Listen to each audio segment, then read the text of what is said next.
CFA program, in fact all about CFA program. अगर आप ये सर्च कर रहे थे YouTube पे तो you have landed on the right video. In this video I'm going to cover all the important areas that you should know if you are going to start your CFA journey in 2023. So this is going to be a super important video. इस video को like share comment जरूर कीजिएगा, channel को subscribe जरूर कीजिएगा। बात बाकी इस वीडियो में हम बहुत सारी इंफॉर्मेशन के बारे में बात करने वाले हैं। It is going to be loaded with lots of information. तो पहले ही बता देता हूं, सारी इंफॉर्मेशन टाइम स्टैम्प्ड है इन द डिस्क्रिप्शन जाकर के जरूर चेक कीजिएगा। Look at all the time stamps, वहां से you can get into the desired area that you need information about. बात बाकी अगर आप सीएफए के बारे में एक ओवरऑल व्यू पॉइंट जानना चाहते हैं, सारी इंफॉर्मेशन जानना चाहते हैं, तो शुरुआत से लेकर लास्ट तक इस वीडियो में बने रहिए। This video is going to be super informative and आपके लिए बहुत ही ज्यादा काम का वीडियो होने वाला है। So let's get started. मैं फटाफट अपनी प्रेजेंटेशन शुरू कर देता हूं so that we can get into the insights of the CFA program. बात बाकी आपके मन में ये आ रहा होगा कि भैया ये कौन है, let me introduce myself as well. तो मैं हूं गौरव काबरा, मैं हूं सीएफए लेवल 1 का यहाँ पे मेंटोर एड्यूटर्स के लिए, एंड लेवल 1 के मैं वीडियो कोर्सेज प्रोवाइड करता हूं। डिस्क्रिप्शन में उसकी जानकारी है, अभी इससे ज्यादा बात नहीं करना चाहता हूं। I will talk about my video course later in this video. चलिए शुरुआत करते हैं with the areas and the topics that we are going to cover in this particular video. तो इधर हम लोग जो टोटल 11 टॉपिक्स पे बात करने वाले हैं वो कुछ इस प्रकार हैं, जैसे कि व्हाट इज सीएफए प्रोग्राम, इसके अलावा एलिजिबिलिटी क्राइटेरिया क्या है, कोर्स का structure, timeline of the course, cost of the program, syllabus, fees, scholarships, resources needed, how to study and frequently asked questions. So there's a great deal of information here. Timestamp में already सब कुछ दिया हुआ है। आइए एक एक करके शुरू करते हैं। सबसे पहले अगर मैं बात करूं about the CFA program, then this information is actually taken from the CFA institute website itself, ठीक है ना। तो एकदम रिलायबल इंफॉर्मेशन है, बट ऑब्वियसली आपके लिए आपकी काम की इंफॉर्मेशन आपके लिए रखी गई है। सीएफए इंस्टीट्यूट की जो प्रोफाइल है उसमें सीएफए प्रोग्राम पे जैसे आप क्लिक करेंगे you will get these 2 questions. Number 1 CFA program क्या है, नंबर 2 कि क्या सीएफए आपके लिए राइट है। तो इसका जवाब क्या है, या फिर is CFA actually for you, तो उसका जवाब आपको यहां मिल जाता है। सीएफए सबसे पहले it is considered as a highest distinction in the investment management profession. Well, मैं भी एक सीए हूं और सीएफए भी किया है मैंने, तीनों लेवल्स। मैं इस बात से अग्री करूंगा that yes, the information that is packed up here makes it really the highest distinction possible in the investment management industry, and yes, I would agree to this point. इसके अलावा CFA charter आपको expertise और real world skills देती है for investment analysis. I would say expertise तो मिल जाती है, skills kind of मिल जाएगी, नहीं मिल जाएगी, there is a grey area, but yes दोनों पॉइंट्स लगभग सही है। इसके अलावा अगर मैं बात करूं सीएफए प्रोग्राम क्या आपके लिए सही है, तो यहां पे क्लियरली लिखा है that if you are aspiring और practicing investment professional then you should go for it. यानी कि अगर आप इन्वेस्टमेंट प्रोफेशनल बनना चाहते हैं या फिर ऑलरेडी हैं, सीएफए प्रोग्राम आपके लिए डेफिनेटली बना हुआ है। ये मैं भी रीअश्योर करना चाहूंगा कि yes there is so much information in level 1, level 2 and level 3 that investment professionals के लिए it is a must do course. इसके अलावा अगर आप एक एक्सपर्टीज चाहते हैं और रियल वर्ल्ड स्किल चाहते हैं for investment analysis, this is your go to course. So this is basically what CFA is, and yes CFA एक ग्लोबल कोर्स है। सो ऐसा नहीं है कि सीएफए इंडिया का अलग होगा और बाकी जगह का अलग होगा। If you are doing CFA then it is a global CFA और सब जगह के लिए रेलिवेंट है, सब जगह के लिए सेम है। इनफैक्ट आप अपना एग्जाम पहला इंडिया से दे दो, लेवल 1 लेवल 2 कहीं और से दे दो, it is also applicable and possible. So ये था हमारा topic number 1, what is CFA. अब इसके अलावा अगर मैं बात करूं about the eligibility criteria, then this is the most important area to talk about. Now eligibility को लेकर के काफी प्रॉब्लम रहती है, तो ध्यान से सुनिएगा। सबसे पहले एलिजिबिलिटी में पहला पॉइंट यही है कि आपके पास में एक वैलिड पासपोर्ट होना चाहिए। नाउ वैलिड पासपोर्ट, यहाँ पे बहुत सारी और इंफॉर्मेशन है जो आपको जाननी पड़ेगी। यहाँ से वैलिडिटी ऑफ पासपोर्ट इंपॉर्टेंट नहीं है, इट इज प्रेफर्ड कि आप 6 महीने तक आपका पासपोर्ट एक्सपायर ना हो from the date of examination. ये बहुत ही सिंपल सा रूल है एंड सीएफए इंस्टीट्यूट कहीं मैंडेट नहीं करता है, पर मेरे हिसाब से आपका 6 महीना कम से कम पासपोर्ट पे हो, so that you are at a comfort and आपको प्रॉब्लम नहीं होगा। तो 6 महीने का कम से कम वैलिडिटी होना चाहिए। दूसरा, your name should exactly match, name should exactly match. Now what is this, मैं कई ऐसे स्टूडेंट्स को पढ़ा चुका हूं जिनके नेम मिसमैच हुए थे and later on CFA institute ने प्रॉब्लम कर दी थी, एग्जाम नहीं देने दिया था। सो अगर आप चाहते हैं कि आप एग्जाम के लिए रजिस्टर करना चाहते हैं, तो आप जो सीएफए इंस्टीट्यूट की वेबसाइट पे अपनी प्रोफाइल बनाएंगे उसका नाम और आपके पासपोर्ट का नाम एग्जैक्टली मैच होना चाहिए, including your surname, including your middle name. So if for example आपका एक मिडिल नेम है इन द पासपोर्ट, तो आप अपनी प्रोफाइल में भी मिडिल नेम जरूर डालिएगा। And if you don't have any middle name, please middle name मत डालिएगा। सो प्रोफाइल का नाम और पासपोर्ट का नाम एग्जैक्टली मैच होना चाहिए। This is requirement number 1। Requirement number 2 ये है कि आपके पास इनमें से कोई भी एक ऑप्शन और टिक करना होगा आपको. So number 1 is bachelors degree. तो अगर आप बीकॉम, बीटेक या फिर बीएससी कुछ भी कर रहे हो या कर चुके हो इनफैक्ट, तो फिर उस केस में आप एलिजिबल हो for the CFA program. But for those who have not done any sort of graduation program, then उनके लिए क्या है, तो उनके लिए तीसरा पॉइंट है जिसके ऊपर थोड़ी देर में मैं बात करूंगा. दूसरा पॉइंट ये है कि ऐसा भी हो सकता है कि आप अपने फाइनल ईयर में हो, ग्रेजुएशन अभी कंप्लीट नहीं हुई, आपने एग्जाम दे दिया लेवल 1 का. तो इसमें कंडीशन ये है कि लेवल 1 का एग्जाम आप जब भी दोगे उसके 11 मंथ्स या फिर फ्यूअर के अंदर आपका फाइनल एग्जाम हो करके आपके हाथ में रिजल्ट आ जाना चाहिए. सो ये बहुत सिंपल सा है. थर्ड ईयर में आप अपना एग्जाम दे दो. अगर आप बीकॉम कर रहे हो इन पर्टिकुलर, तो थर्ड ईयर में आप अपना एग्जाम जरूर दे सकते हो, but you will have to ensure कि आप 11 मंथ्स के अंदर अंदर अपने एग्जाम को कंप्लीट कर लो. बीकॉम की बात कर रहा हूं मैं, तो आप अपने लेवल 1 के 11 महीने के अंदर अंदर अपने बीकॉम की डिग्री अपने हाथ में रखना. So that is going to be super duper important. इसके अलावा सेकंड थिंग इज, अच्छा वैसे एक और चीज इसमें यहाँ कैविएट है कि आप लेवल 2 के लिए रजिस्टर नहीं कर सकते जब तक आपका ग्रेजुएशन कंप्लीट नहीं होगा. सो वो 11 मंथ्स का गैप जरूर है, but you will still have to wait for your level 2. तो वो चीज का ध्यान रखना है.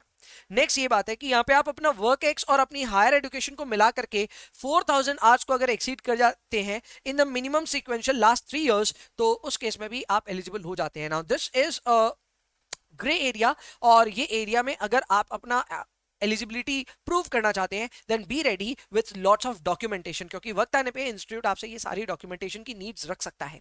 यहाँ पे कौन कौन से बातों का आपको ध्यान रखना है, बहुत छोटे में लिखा हुआ है लेकिन आई होप आपको समझ में आएगा. नंबर 1 यहाँ पे ये लिखा हुआ है दैट हायर एजुकेशन जो होगी उसको 1000 आवर्स पर एनम के हिसाब से इवैल्यूएट किया जाएगा. नंबर 2, एजुकेशन और वर्क का आपस में ओवरलैप नहीं हो सकता, यानी in the same period you can not से कि मैं काम भी कर रहा था या फिर कर रही थी, एंड ये भी नहीं बोल सकते कि उसी दौरान हमारी एजुकेशन भी चल रही थी. सो हायर एजुकेशन यानी कि college as well as work एक साथ साथ नहीं हो सकता. Number next is work education. जरूरी नहीं है इन्वेस्टमेंट इंडस्ट्री में ही हो, कोई भी इंडस्ट्री में भी हो सकता है. Paid internships are allowed which is a fantastic news for chartered accountants. अगर आप आर्टिकलशिप कर रहे हैं, so now articleship is also eligible as work experience. So yes, आपकी 3 साल की आर्टिकलशिप तो आराम से इसमें कवर हो जाएगी. इसके अलावा paid work experience in your own business is also allowed. तो देखा जाए तो काफी सारे यहाँ पे पॉइंट्स मिल जाते हैं, and few points can also be exploited. जो भी एक्सप्लॉइट करें ये याद रखिएगा कि सब चीज की डॉक्यूमेंटेशन चाहिए. स्पेसिफिकली यहाँ जैसे लिखा हुआ है paid work experience of own business, इसका मतलब ये है कि आप अपने खुद के बिजनेस में काम करो, सही बात है, लेकिन आपके पास में हर महीने की सैलरी स्लिप होनी चाहिए. अगर नहीं है या कल को इंस्टीट्यूट ने मांग ली तो फिर आपको वो सारी प्रोड्यूस करनी पड़ेगी. तो ये चीज का एक थोड़ा ध्यान रखना है. क्लियर? तो ये सारी कंडीशंस है, इन सारी चीजों पे ध्यान दीजिएगा. तो ये था condition, that was topic number 2, and I hope ये सारे के सारे एलिजिबिलिटी क्राइटेरिया अब आपको अच्छे से समझ में आ गए होंगे. Let's move on to topic number 3. Well, topic number 3 की अगर मैं बात करूं तो यहां पे मैं बात कर रहा हूं about the course structure.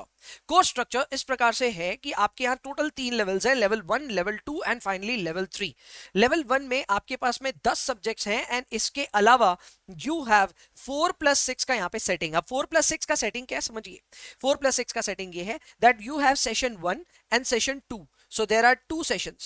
First session में 4 subjects are being tested. In the second session 6 subjects are being tested. लेकिन ये दोनों सेशंस एक ही दिन में होते हैं, ये ध्यान रखिएगा. इसके अलावा ये दोनों सेशंस में 90 MCQs पूछे जाते हैं. टोटल 135 मिनट्स हर सेशन में आपको मिलता है, याद रखना है. इसके अलावा नेगेटिव मार्किंग है नहीं, 3 ही ऑप्शन है, ये भी अच्छी बात है. लेवल 2 की अगर मैं बात करूं, यहाँ पे भी 10 सब्जेक्ट हैं, यहाँ पे 2 सेशंस होते हैं.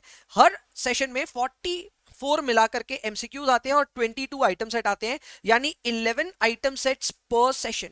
अब ये आइटम सेट्स क्या होते हैं? Item sets are basically comprehensions that include a lot of facts and figures. उन सारे से रिलेटेड कुछ एमसीक्यू क्वेश्चंस होते हैं जिसका आपको आंसर देना होता है. हर आइटम सेट में 4 एमसीक्यूज होते हैं. ऐसा टोटल मिला के 22 item sets are tested in level 2. Total 88 questions हुए. इसके लिए आपको 132 मिनट्स के 2 सेशंस मिलते हैं, याद रखिएगा. नेगेटिव मार्किंग यहाँ पे भी नहीं है. इसके अलावा लेवल 3 में 2 सेशंस होते हैं. एक फर्स्ट सेशन जो होता है वो होता है ऐसे टाइप, यानी you will have to literally type it out. सारे एग्जाम्स कंप्यूटराइज होते हैं तो टाइपिंग करनी पड़ेगी. एंड इसके अलावा जो इसका सेकंड सेशन होता है उसमें होते हैं 11 आइटम सेट्स, 44 एमसीक्यूज करके. Again no negative marking, same as what you see in case of your level 2 as well. So ये एकदम सिंपल सा स्ट्रक्चर है. This is the course structure.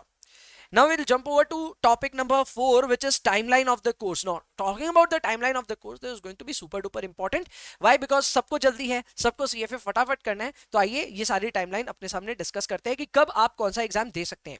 Talking about level 1 examination, तो ये साल भर में 4 बार होता है, हर आपको क्वार्टर में मिड में मिल जाएगा एग्जाम, यानी फरवरी में भी होता है, मई में भी होता है, अगस्त में भी होता है और नवंबर में भी होता है exam.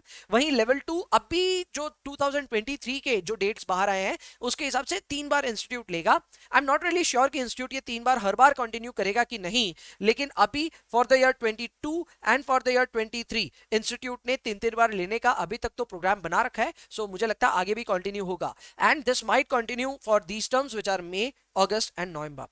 This is subject to change, आकर के वापस आपको इवैल्यूएट करना होगा। इसके अलावा लेवल 3 2 ही बार होगा एग्जाम में, एक साल में, which is February and August. Clear? तो फेब्रवरी एंड अगस्त में आपके एग्जामिनेशन हो सकते हैं ना। There is very important exam policy, वो ये है कि आप कोई भी 2 सिटिंग के बीच में 6 महीने का गैप आपको रखना ही पड़ेगा। इसका मतलब फॉर एग्जांपल आपने एग्जाम दिया है फेब में फॉर लेवल 1, एंड जैसे ही फेब में आपने एग्जाम दिया, आप बोल रहे हो कि अपने को मई में लेवल 2 देना है। पहला तो ये प्रैक्टिकल ही नहीं है, दूसरा आप कर भी नहीं सकते। Institute will not allow you कि आप फेब में एग्जाम दे करके वापस मई में दे दो। You will have to at least wait for 1 middle term, तो एक टर्म आपको बीच में निकालना पड़ेगा, and then you are eligible to actually give your examination straight away into August. तो ये आप कर सकते हो फॉर श्योर, लेकिन ये चीज का ध्यान रखना है, there should be a minimum 6 months gap. Now for those candidates वो might fail in the examination as well, तो उनके लिए भी ये 6 मंथ्स वाला क्लॉज लागू होता है। अगर कोई फरवरी में एग्जाम दिया and for because of some unforeseen event fail हो जाता है, तो उसको भी वापस मई में रीसेटिंग देने का मौका नहीं मिलेगा। You can sit for your examination straight away in August. तो ये भी बहुत इंपॉर्टेंट पॉइंट है, ध्यान रखने की बात है। इसके अलावा फिजिबल ऑप्शंस की अगर मैं बात करूं, तो ये सारे ऑप्शंस मैंने आपके लिए लिख रखे हैं कि लेवल 1 आप अपना एग्जाम फरवरी 23 में दे सकते हैं, तो फिर लेवल 2 आप नवंबर में दे देना 23, एंड देन लेवल 3 अगस्त 24 में दे देना। ये सारे वो ऑप्शंस हैं जो कि आपके लिए इकोनॉमिकल भी हैं, यानी कि आपको थोड़े कम फीस में आप एग्जाम दे पाओगे। क्लियर? सारे अर्ली बर्ड वाले डिस्काउंट्स में फॉलो हो जाएंगे, एंड दूसरा ये प्रैक्टिकल भी है। सो मैंने आपके लिए इकोनॉमिकल और प्रैक्टिकल ऑप्शंस लिख रखे हैं, हालांकि और भी कई ऑप्शंस बन सकते हैं, बट मेरे हिसाब से ये ऑप्शन सबसे बेस्ट है। इन ऑप्शंस में जाएंगे तो आप आराम से प्रिपेयर भी कर पाओगे हर अपने लेवल के लिए, इसके साथ साथ आप बहुत ही इकोनॉमिकली भी अपने सारे एग्जाम्स दे पाओगे। सो इन सारे ऑप्शंस को आकर के वापस आप चेक कर लेना अगर आपको करना पड़े तो, बट अभी के लिए let's move on to the next topic.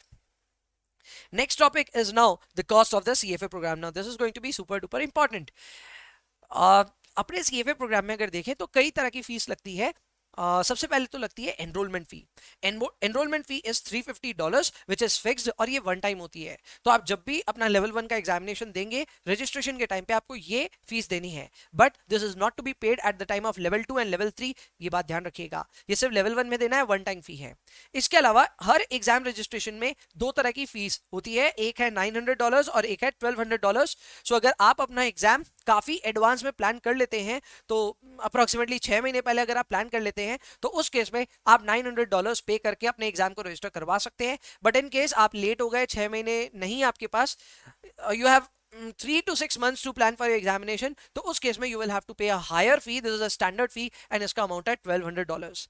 I would recommend कि हर स्टूडेंट को $900 वाले ऑप्शन में ही जाना चाहिए, because there are no exclusive benefits in $1200, so it makes no sense. ये सही नहीं है, ठीक है ना। तो सेटिंग तो यही है कि $900 वाला द बेस्ट ऑप्शन वही है, तो उसके साथ ही जाइए। नाउ यहाँ पे क्लियरली लिखा है कि अर्ली रजिस्ट्रेशन 6 महीने पहले क्लोज हो जाती है, एंड स्टैंडर्ड रजिस्ट्रेशन 3 महीने पहले क्लोज हो जाती है from the examination. And yes, other fees जो है उसमें आपका अगर आप अपने विंडो में ही रीशेड्यूल कराना चाहते हैं अपने एग्जामिनेशन को, then the fees is $250। So example के तौर पे अगर आपका एग्जाम है मान लो 12th फरवरी को, and you would like to shift your examination from 12 to maybe 14th Feb, you can do this, but the cost of doing this is going to be $250. I know it's a huge cost, लेकिन हाँ cost है तो मैंने आपको बता दिया। इसके अलावा यहाँ पे आप अगर देखेंगे तो आप अपने एग्जामिनेशन को विंडो वाइज भी पूरा चेंज कर सकते हैं। आप फेब का एग्जाम हो सकता है मई में भी पोस्टपोन कर सकते हैं। अगर आप ऐसा करते हैं तो उस केस में $399 लगेगा। ये एकदम लेटेस्ट मैं कह सकता हूँ इंस्टीट्यूट की तरफ से एक नोटिफिकेशन है, सब्जेक्ट टू चेंज है, सो वापस इवेल्युएट कीजिएगा फ्रॉम टाइम टू टाइम, लेकिन अभी के लिए $399 is there to stay. Clear? Next इसके अलावा अगर हम बात करें तो अपना ट्रू कोर्स जो ट्रू कॉस्ट है of the entire course that is going to be $3599 for Indian candidates. Now why Indian only, why I am talking about only Indian candidates, क्योंकि इंडिया में 18% जीएसटी अलग से लगती है. सो आपको $350 की एनरोलमेंट फी देनी है. इसके अलावा $900 की आपको रजिस्ट्रेशन फी देनी है, एग्जाम रजिस्ट्रेशन फी 3 बार लेवल 1, लेवल 2 और लेवल 3 पे. तो आपको मिनिमम $3599 देना पड़ेगा, विच इज रफली 3 लाख रुपीज. इसमें मैंने ट्यूशंस के कॉस्ट इंक्लूड नहीं किए हैं, ये याद रखना है. इसके अलावा अगर मैं बात करूं about the syllabus of level 1, that's our topic number 6. तो सिलेबस ऑफ लेवल 1 की अगर मैं बात करूं तो हमारे पास में टोटल 4 + 6 यानी कि टोटल 10 सब्जेक्ट्स होते हैं. ये है फर्स्ट 4 सब्जेक्ट्स, ये है नेक्स्ट 6. तो सेशन 1 जो होगा वो आएगा इनमें से और सेशन 2 आएगा इसमें से. अगर मैं इन टोटल वेटेज बताऊं आपको कि आउट ऑफ 180 क्वेश्चंस कितने क्वेश्चंस या कितनी वेटेज कहां से पूछी जाएगी, तो ये है कुछ एक मैं कह सकता हूं रेंज जो इंस्टीट्यूट प्रेस्क्राइब करके रखा है. एंड इंस्टीट्यूट ने प्रेस्क्राइब किया है तो ये पक्का मेंटेन होता है. Ethics will be asked 15 to 20%, यानी आप ये मान करके चल सकते हैं कि यहाँ पे 27 से 36 क्वेश्चंस आएंगे. सो 27 से 36 के बीच में कुछ भी आ सकते हैं. These are the questions that will be tested in your session number 1. इसके अलावा quantitative methods 8 to 12%, economics 8 to 12, FSA is basically analysis of the financial statements, account से रिलेटेड एक एरिया है. सो कॉमर्स स्टूडेंट्स आपके लिए plus point है, non commerce के लिए यही सबसे इंपॉर्टेंट एरिया है जहां पे थोड़ा सा उनको प्रॉब्लम होता है. But apart from that we have corporate issuers, portfolio management, equity, fixed income, derivatives and all tie, जिनके भी यहाँ पे वेट्स दिए हुए हैं. Now let me just take 1 minute of yours to emphasize on this fact कि ये syllabus कितना ज्यादा awesome है. इस सिलेबस में आप सारे के सारे इन्वेस्टमेंट प्रोडक्ट्स के बारे में सीखना शुरू कर देते हो even straight away from level 1. अपने लेवल 2 में जाते जाते आप वैल्यूएशंस और बहुत सारी और चीजों के बारे में भी जानकारी ले लोगे और बहुत सारी चीजें सीखोगे. But even at level 1 the level of information that you are getting is huge and ये आपको एक काफी सिग्निफिकेंट लेवरेज देता है अगेंस्ट दोज कैंडिडेट्स जिन्होंने सीएफए के बारे में नहीं सोचा हुआ है. सो अगर आप फाइनेंशियल व्यू पॉइंट से या फाइनेंशियल अवेयरनेस के व्यू पॉइंट से भी सीएफए को कंसिडर कर रहे हैं तो मेरी तरफ से एक थम्स अप है, because the course is beautifully designed and इतनी सारी इंफॉर्मेशन यहाँ packed in level 1. So that is going to make this course really worth it. आगे बढ़ते हैं टॉपिक नंबर 7 की ओर. Now, topic number 7 is relevant only for those candidates who are very serious of giving their examination in 2023. तो अगर आप बहुत serious हैं 2023 exam देने के लिए तो ये हैं आपके लिए इंपॉर्टेंट डेडलाइंस. अगर आप फरवरी 2023 में एग्जाम देने वाले हैं और आपको $900 में एग्जाम रजिस्टर करना है तो ध्यान रखिए आपकी डेडलाइन है 9 अगस्त 2022. Very important. इसके अलावा स्टैंडर्ड की फीस होने वाली है, जो डेट होने वाली है वो है 8 नवंबर. सो ये लास्ट डेट्स है, लास्ट डेट्स तक प्लीज वेट मत कीजिए. हमेशा पेमेंट 1-2 हफ्ते पहले ही कर दीजिए, बिकॉज कई बार पेमेंट प्रोसेसिंग में टाइम लगता है एंड आप लास्ट टाइम पे इस तरह के कियोस्क में फंसना नहीं चाहोगे. सो हमेशा आप ये काम डेफिनेटली करें. इसके अलावा मई 23, अगस्त और नवंबर के लिए भी मैंने टेंटेटिव जो डेट्स हैं वो आपके लिए यहाँ पे रख रखी है. ये टेंटेटिव डेट्स इसलिए बिकॉज इंस्टीट्यूट ने अभी तक अनाउंस नहीं किया है, लेकिन मैं अपने एक्सपीरियंस से बता पा रहा हूं कि ये सब डेट्स आनी चाहिए. तो इन डेट्स पे थोड़ा सा ध्यान रखना है आपको. क्लियर? ये डेट्स पे आपके एग्जामिनेशन आपको रजिस्टर करने पड़ेंगे. मतलब ये तो लास्ट डेट्स है, आपको इससे पहले ही करनी पड़ेगी. लास्ट डेट तक आप वेट नहीं करेंगे. Clear? So these are important fees and deadline. Now talking about the CFA scholarship, this is the most important area and इस important area पे separately मेरे scholarship पे videos हैं. तो अगर आप मेरे YouTube चैनल पे हो और सब्सक्राइब कर रखे हो तो आपको definitely सारे CFA से related information मिलेगी. इसके अलावा scholarship पे dedicated videos में बनाता रहता हूँ, so जा करके आप scholarship भी check कर सकते हैं. Talking about scholarships, तो scholarships अभी ही जून में भी चल रही हैं. जून में अभी जल्द से जल्द अगर आपको स्कॉलरशिप अप्लाई करना है तो 2-4 दिन का ही समय आपके पास और है, स्कॉलरशिप्स अप्लाई कर सकते हैं. बाद बाकी टाइम टू टाइम स्कॉलरशिप्स खुलती हैं तो उन स्कॉलरशिप्स की जानकारी आपको सेपरेट स्कॉलरशिप वीडियोस में मिलती रहेंगी. फिलहाल के लिए मैं आपको एक ब्रीफ आइडिया बताता हूं. सीएफए इंस्टीट्यूट जरूर स्कॉलरशिप ऑफर करता है. टोटल 5 तरह की स्कॉलरशिप्स है. पहले मीडिया स्कॉलरशिप भी होती थी जो कि अब नहीं है, लेकिन अब 5 तरह की स्कॉलरशिप्स है जिसमें फर्स्ट और सेकेंड ही ज्यादा रेलिवेंट है, बाकी तीनों थोड़े कम रेलिवेंट होने वाले हैं. यहाँ पे अगर आपको स्कॉलरशिप मिल जाती है तो आपके examination fee is significantly reduced, which I think is huge. क्योंकि अगर आप अपना एग्जामिनेशन $350 प्लस $900 पे सेट करते हो तो टोटल $1250 का आपका खर्चा है, करेक्ट, वहीं पे अगर आपको स्कॉलरशिप मिल जाती है तो सिर्फ $250 में आप अपना एग्जामिनेशन दे सकते हो। और अगर आप एक वुमन हो और वुमन स्कॉलरशिप भी अगर आपको मिल जाती है तो $350 में वो भी हो जाएगा। So it is a huge saving and I believe कि ये ह्यूज सेविंग के लिए स्कॉलरशिप को जरूर से चेक करना चाहिए। एट द सेम टाइम मेरे यूट्यूब चैनल को भी आपको एक्सप्लोर करना चाहिए, बिकॉज स्कॉलरशिप की सारी इंपॉर्टेंट डेडलाइंस और सारे इंपॉर्टेंट नोटिफिकेशंस आपको टाइम टू टाइम यही मिलते रहेंगे। आगे बढ़ते हैं topic number 9। Now talking about topic number 9, here we are talking about resources needed. तो अगर आप अपने एग्जामिनेशन की जर्नी शुरू करना चाहते हैं then you would obviously want to know कि आपको कौन कौन से रिसोर्सेज की जरूरत पड़ेगी। तो talking about the books here, तो देखो बुक्स में आपको CFA इंस्टीट्यूट की करिकुलम बुक्स की जरूरत पड़ेगी and PDF is okay, you do not need to print this. In fact इसको बहुत ज्यादा डिटेल में पढ़ने की जरूरत नहीं पड़ेगी, कभी कभी बीच बीच में आपको पढ़ना पड़ेगा। सो यस, CFA इंस्टीट्यूट की बुक अगर आपके पास PDF है तो ओके है। The plus point is exam जब आप रजिस्टर करोगे तो इंस्टीट्यूट की बुक्स PDF फ्री में मिल जाएंगी आपको। तो वो तो एक्चुअली फ्री नहीं है, you will be paying for that, लेकिन वो आपको मिल जाएंगी। So PDF is free to access. लेकिन अगर आप प्रिंटेड मॉड्यूल चाहते हैं तो आई वुड रिकमेंड इंस्टीट्यूट से प्रिंटेड मटेरियल ना लेकर के आप ऑर्डर कर सकते हैं फ्रॉम Amazon, या फिर और भी कई प्रिंटर्स हैं जिनका मैं नाम नहीं लेना चाहूंगा, लेकिन आप उनसे भी अपनी इंस्टीट्यूट बुक्स मंगवा सकते हैं। So don't order it from the institute, वो महंगा पड़ेगा, सस्ता पड़ेगा फ्रॉम Amazon, या फिर उससे भी सस्ता पड़ेगा फ्रॉम द अदर प्रोवाइडर्स। इसके अलावा स्क्वाशर बुक्स आर वेरी पॉपुलर। मेरी जानकारी में ज्यादातर स्टूडेंट स्क्वाशर बुक्स जरूर रखते हैं, तो आपको भी ये रखना चाहिए। And third point is again optional है, अगर आपने ट्यूशन ली है तो ट्यूशन नोट्स आपके पास होंगे। फॉर एग्जांपल अगर ट्यूशंस में अपनी बात करूं तो मेरे भी वीडियो कोर्स में मैं काफी सारा मटेरियल देता हूं, तो वो सारा मटेरियल भी आपके लिए होने वाला है एक एडिशनल रिसोर्स। इसके अलावा क्वेश्चन बैंक्स के ऊपर में मैं एकदम क्लियरली बताना चाहता हूं that institute gives a lot of information and lots of questions already in their portal. तो अगर हम इंस्टीट्यूट के प्रैक्टिस प्रॉब्लम, कैंडिडेट रिसोर्स और मॉक्स की बात करें तो there are more than sufficient questions, तो आपको और कोई भी अदर क्वेश्चन बैंक या फिर मॉक की जरूरत नहीं पड़ेगी। So that's my personal recommendation, don't subscribe to any other question bank. खास करके उसके लिए पैसे तो एकदम भी मत दीजिए, because I think that is not needed at all. इसके अलावा कैलकुलेटर की अगर मैं बात करूं तो कैलकुलेटर टेक्सास इंस्ट्रूमेंट का BA2+ बेसिक आपको चाहिए, so you don't need the professional version 1। तो इसीलिए मैंने यहाँ पे आपके लिए प्रॉपर बता भी दिया कौन सा कैलकुलेटर आपको चाहिएगा। This is that calculator that you will be needing. हाँ, ये लगभग 3200 रुपीज का इंडिया में अमेजोन पे सेल होता है, सो वहां से आप ऑर्डर कर सकते हैं। 3200 रुपीज आपको ये लगेगा। But the best part is these calculators are very very sturdy and there is a high possibility कि आप इन कैलकुलेटर्स को 10 साल तक यूज करने वाले हैं and you might not even need to replace your batteries as well. मैं 10 साल से यूज कर रहा हूं, मैंने बैटरी भी रिप्लेस नहीं की है, तो लेवल 1, लेवल 2, लेवल 3 तो डेफिनेटली इससे निकल ही जाएगा। Next up is topic number 10। अगर मैं टॉपिक नंबर 10 की बात करूं तो here we are going to talk about how to study for the examination. तो अगर मैं एग्जामिनेशन की बात करूं तो आपको लेवल 1 पढ़ने के लिए 6 से 9 महीने डेफिनेटली चाहिए। फ्लो ऑफ स्टडी के लिए कोर्स वीडियो अगर आप एनरोल कर रहे हो, फॉर एग्जांपल हमारा भी कोर्स है जिसके डिटेल्स आपको अभी फिलहाल स्क्रीन पे फ्लैश हो रहे हैं एंड ऑल्सो डिस्क्रिप्शन में भी उसका लिंक है, तो अगर आप वो चीज देख रहे हो तो आप डेफिनेटली कोर्स वीडियो सबसे पहले देखोगे, that will be your flow of study. इसके अलावा आप नोट्स रिव्यू करके प्रैक्टिस प्रॉब्लम सॉल्व करोगे। Now talking about the practice problems, तो ये CFA इंस्टीट्यूट की हर रीडिंग के पीछे क्वेश्चंस होते हैं, वहां से आप अपने सारे क्वेश्चंस को रिव्यू करेंगे और बनाएंगे। सो ये होगा। इसके अलावा सब्जेक्ट को रिवाइज करना है थोड़े दिन बाद एंड देन फिर कैंडिडेट रिसोर्सेज को सॉल्व करना है जो कि CFA इंस्टीट्यूट के पोर्टल पे होगा।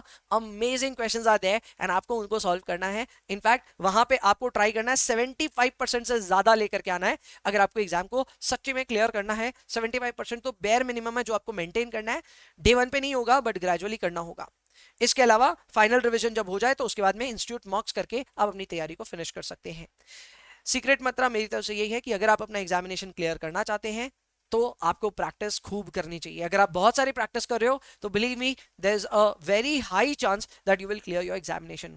एंड बहुत सारे और भी हम लोग अपने रिसर्च और मैं कह सकता हूं अपने बहुत सारे ऑब्जर्वेशंस मैं अपने सारे स्टूडेंट्स के साथ शेयर करता हूं फ्रॉम टाइम टू टाइम कि what could be the MPS यानी मिनिमम पासिंग स्कोर। उस पर मैं यूट्यूब पे सबसे पहले आकर के वीडियोस भी बनाता हूं so that students get to know कि इंस्टीट्यूट अभी पर्टिकुलरली किस परसेंटेज पे पास कर रहा है अपने स्टूडेंट्स को। Yes, that is not fixed. CFA में कभी भी ये फिक्स नहीं होता है कि कितना आपका स्कोर होना चाहिए तो आप पास हो जाओगे। That is always dependent on how the overall crowd is performing. So ऐसे में MPS क्या होगा क्या नहीं होगा CFA institute does not even tell that, लेकिन there are ways through which we can ascertain that and हमेशा उसके ऊपर में एक वीडियो आपके लिए आता है, हर टर्म पे आता है। सो ये आपको हमेशा इस चैनल पे मिलेगा, सब्सक्राइब करना उसके लिए। इसके अलावा हाउ टू स्टडी के बाद में फाइनल आते हैं हमारा topic number 11 which is facts. Facts यानी कि frequently asked questions. Frequently asked questions में सबसे पहला मुझसे कई कैंडिडेट्स ये क्वेश्चन पूछते हैं कि सर कॉमर्स या नॉन कॉमर्स में कोई फर्क पड़ेगा। आई वुड से दोनों के अपने अपने एडवांटेज हैं। अगर आप एक कॉमर्स स्टूडेंट हो डेफिनेटली तो आपके लिए एफएसए इजी हो जाता है, लेकिन वहीं पे अगर आप एक नॉन कॉमर्स कैंडिडेट हो तो आपके लिए कुछ हद तक क्वांट्स, कुछ हद तक क्या काफी लार्जली क्वांट्स आपके लिए इजी हो जाता है। सो डेफिनेटली दोनों के अपने अपने एडवांटेजेस हैं। मेरे हिसाब से कॉमर्स नॉन कॉमर्स तो यहाँ पे कोई बैटल ही नहीं है। It is just going to be a little different journey, but ultimately दोनों का गोल सेम होगा और दोनों का मेथड ऑफ स्टडी भी सेम ही होगा। So commerce non commerce, no difference. Next is, can we manage with a job? Yes you can, but this is my recommendation, कम से कम 9 months to prepare जरूर अपने पास में रखिए। I've seen in the past that many of my students who have been working, ठीक है, not just India का हिसाब है, इंडिया के बाहर whether it be Canada, USA, even Korea, तो सब जगह मैंने देखा है कि स्टूडेंट्स लास्ट टाइम तक अपने पढ़ाई जो है वो टालते रहते हैं because job is much more demanding. तो ऐसे में प्रॉब्लम होती है। सो ऐसे में please have a good amount of time in your hand, 9 months अपने पास में रखिए so that you can prepare for the examination really well. Need to travel abroad? Obviously no. ये एक बहुत बड़ा मिथ है। कई लोगों को ऐसा लगता है कि सीएफए अगर कर रहे हैं तो हमें इंडिया के बाहर जाना पड़ेगा। अगर आप इंडिया में हैं तो इंडिया में आराम से आप एग्जाम दे सकते हैं। कम से कम 10-12 ऐसे सिटीज हैं जहां से इंडिया में एग्जाम लगता है। हाँ, you may be required to travel to a different city, लेकिन कम से कम इंडिया आपको छोड़ करके कोई दूसरी कंट्री जाकर के एग्जाम नहीं देना होगा। So yes, exams are being administered in India, don't worry about it. Next we have, do we really need tuitions? I would say the course is manageable, but अगर आप चाहते हैं कि आपकी entire course ज्यादा स्ट्रक्चर्ड वे में हो जाए और आप बहुत अच्छे कॉन्सेप्ट्स और बहुत फास्टली सारी चीजों को कवर करें, तो उस केस में ट्यूशंस को कंसिडर करना चाहिए। मेरा पर्सनल रिकमेंडेशन ये होगा कि अगर आपके पास में 9-10 महीने हैं प्रिपेयर करने को for level 1, you can wait and you can explore the course for first few months. 1-2 महीने आप ट्राई कीजिए। अगर आपको 1-2 महीने में ऐसा लगता है that you can manage and you can set a good grip around the entire syllabus, go for sole preparations. उसके लिए भी there is a lot that we offer on our YouTube channel, तो बहुत काम आ जाएगा आपके लिए। स्पेसिफिकली समरी वीडियोस और बहुत सारी चीजें हम डालते रहते हैं। So this channel can be useful in even for that. And अगर आप गाइडेड प्रिपरेशन चाहते हैं, वीडियो कोर्स चाहते हैं, तो उसकी भी आपको सारी जानकारियां डिस्क्रिप्शन में मिल रही होंगी, you can check that as well. So मैं ये कहूंगा, tuitions it is your choice, you can take it as well as you can ignore it as well. Next is CFA worth it? I would say just yes. मैंने CFA किया and CFA दोनों करने के बाद मैं इतना तो sure हूं कि CFA has given me a lot of value add in my life, and right now the level of expertise or the level of grip that I have over the financial concepts is solely because of CFA. So yes, a big thumbs up to the entire course. And अगर आप एक serious candidate हैं और आप सच में चाहते हैं कि investment के industry में आप कहीं पहुंचे और कुछ professional बन जाएं, तो ऐसे में CFA is going to be super duper important. मैं बहुत ज़्यादा super duper बोल रहा हूँ, but ठीक है, आप समझ रहे होंगे। This is going to be very important, and yes, CFA is total worth it. So ऐसे में कई सारे ना ऐसे videos आ जाते हैं, बाहर explore होते हैं कि CFA worth it है कि नहीं है। मैं तो यही कहूंगा CFA is total worth. And finally these are the details about my video course. तो वीडियो कोर्स की सारी जानकारी आपको डिस्क्रिप्शन में भी मिल रही होगी। You can check our video course straight away. यहाँ पे हम लोग सारे 10 सब्जेक्ट ऑब्वियसली कवर करते हैं। 120 आवर्स के अंदर आपकी प्रिपरेशन होगी। Now this is not going to be a compromise for sure. यहाँ पे 120 आवर्स में अगर हम आपको लेक्चर करवा रहे हैं तो ये बहुत ही एफिशिएंट तरीके से हो रहा है। Go and talk with the candidates who have taken our classes, या फिर मैं हमारे वीडियोस के कमेंट्स में जाकर के जरूर से चेक कीजिए कि कॉन्सेप्ट क्लैरिटी पे हमारा कितना ध्यान होता है। So yes, this is going to be a very important affair कि आपका टाइम भी यहाँ पे काफी सेव होगा। You don't have to spend 400 to 500 hours, 120 hours of course आपको देना है, बट इसके अलावा आपका खुद का रिवीजन, प्रैक्टिस एंड सब मिला के 300 आवर्स के अंदर आपका पूरा कोर्स रेडी हो जाएगा। सो yes, this is design for everybody who is doing job. और समय की पाबंदी अगर है तो 120 आवर्स में this course will be completed by us. इसके अलावा we will also provide you summary video जो कि यूट्यूब पे अपलोड होते ही रहते हैं। Simplicity and ease, obviously I'm known for my examples and simple examples, तो उससे आप काफी बेहतर तरह से समझ जाएंगे अपने पूरे कोर्स को। So yes, for that you can consider our video course. And finally our video course is in Hindi and English as well, तो हिंदी इंग्लिश का प्रॉपर मिक्स है। So if you are a Hindi speaking और Hindi understanding audience, so definitely ये course आपके लिए बहुत ही बड़ा एक नीश कोर्स बन सकता है, and you can definitely consider this. Obviously आपको ज्वाइन करने के लिए व्हाट्सएप करना है, नंबर यहाँ पे दिया हुआ है। इसके अलावा लिंक में भी डिस्क्रिप्शन मैंने लिंक में भी डिस्क्रिप्शन में भी लिंक डाली हुई है, you can check that out as well. And yes that's it, thanks for watching this video till here. अगर आपने यहाँ तक पूरा एंजॉय किया तो 2-3 काम तो डेफिनेटली कर लो, लाइक कर दो, शेयर कर दो और सब्सक्राइब कर दो चैनल को, एज वेल एज जब भी हमारे फ्यूचर वीडियोस आए तो वो आप तक पहुंचे, इसके लिए जो हमारी नोटिफिकेशन बेल आइकॉन है उसको भी प्रेस कीजिएगा, so that you get all the updates that we are posting on our YouTube channel. So that is it, इस वीडियो के लिए इतना ही रखते हैं। That is me Gaurav Kabra signing off. I will see you in the next one, bye bye.